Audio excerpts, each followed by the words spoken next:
Okay, this is example 1. So we're looking at the area and perimeter of a composite figure. So a composite figure is just another way of saying an irregular shape, or a shape that can be created by adding multiple simple shapes. So in this case, there's 3 shapes here that we're putting together, right? Matthew at the back, what are the 3 shapes? A rectangle and 2 triangles. Good, a rectangle and 2 triangles. More specifically, a rectangle and what kind of triangle? 2 right angles. Excellent, good. So the first question says, determine the area of the stained glass plane. So we're going to have to find the area of this shape 1, this shape 2, and this shape 3. There's our triangle in here, and here's our triangle in here. And they've actually drawn in the right angles for us here, which also help us to know that it's a right angle triangle. Okay? So the first part, it says, for the area, the stained glass panel can be split up into a rectangle and 2 right triangles. So here it is. And these dimensions here are given. We're just filled in here. 12, 16, 4, and 24 across here. So to find the total area, we're going to find the area of each shape. So the area of the rectangle here is just going to be length times width. So 16 times 24, or 24 times 16, is 384. Any questions there? All right.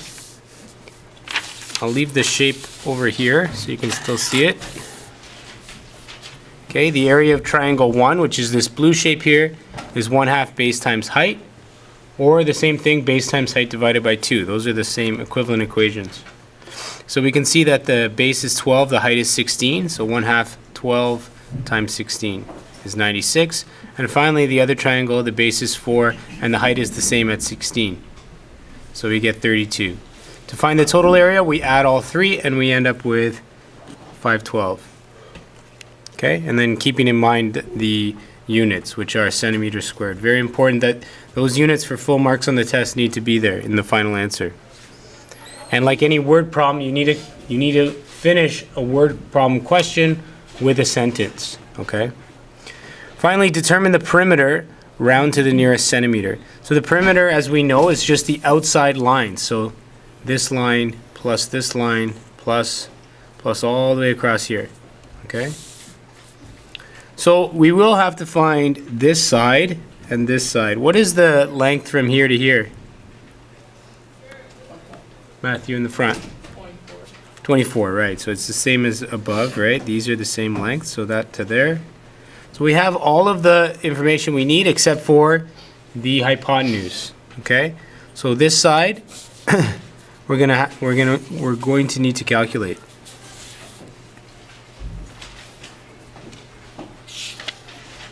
Oh, I should mention before we move on to perimeter area, another way that we could have calculated this, as you can see, it is what we call a trapezoid, which means 2 sides are parallel and 2 sides are not. That's the definition of a trapezoid.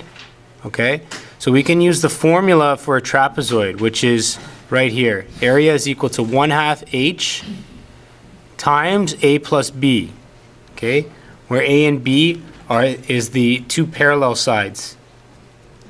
Okay, so 1/2 times the height, which is the distance from side A to side B. So in this case, it would be 1/2. Height is 16 times A plus B. So A being 24 and B being the sum of these 3 values. Okay, so that's actually quite a bit quicker.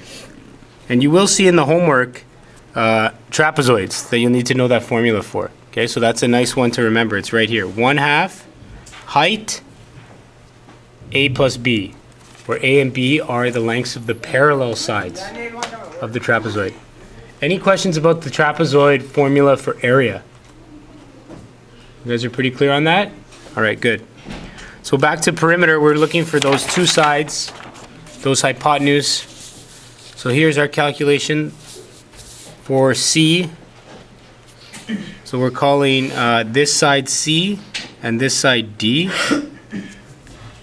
So we say that C squared, this side squared, is equal to 12 squared plus 16 squared. So then we can find that value as 20. So we knew C here is equal to 20. We do the math here. D squared is equal to 4 squared plus 16 squared. D is equal to 16. that dot on top of the equal sign means approximately. So it might be 16.05 or something, rounds down to 16. Finally, now we find the perimeter by adding all the outside measurements. So 24 plus 16 plus 4 plus 24 plus 12 plus 20. We get perimeter of 100. Any questions? I think it's pretty straightforward and pretty simple.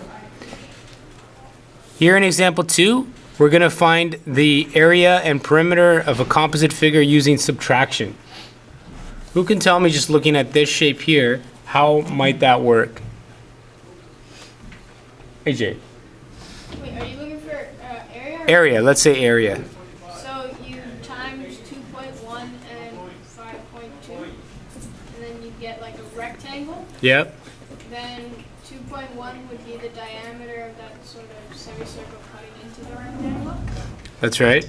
So then it would be 1.05. Is the radius, yeah. You could calculate the you could calculate the area of that circle that cuts into it, and then divide it by 2, and then subtract it from it. Right, so you're going to find the whole area of the rectangle, assuming it was straight across, and then subtract half of this circle, right? Half the area of that circle. Good.